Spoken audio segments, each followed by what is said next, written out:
Associative property, change grouping order. Just imprint that in your mind. Associative property, change grouping order. You get the same thing. It holds for addition and multiplication. Let's see some examples. So if I have 2 plus 4 in parentheses plus 3, that's going to work out to be 6 plus 3 equals 9.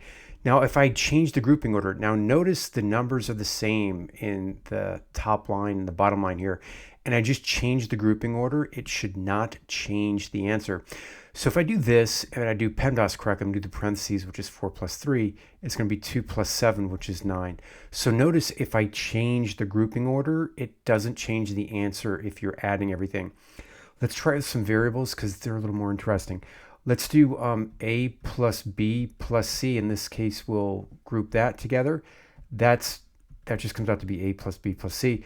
If we change the order of the grouping, again, the variables are in the same exact order in the first line and the second. I just change the grouping order. That's also going to be A plus B plus C. So the associative property, we're only changing the grouping order.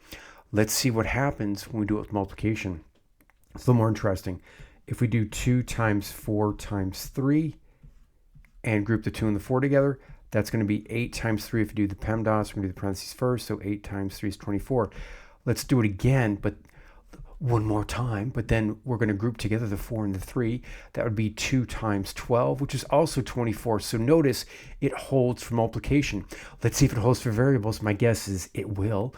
But okay, so now we'll have A times B times C, and we'll group together this.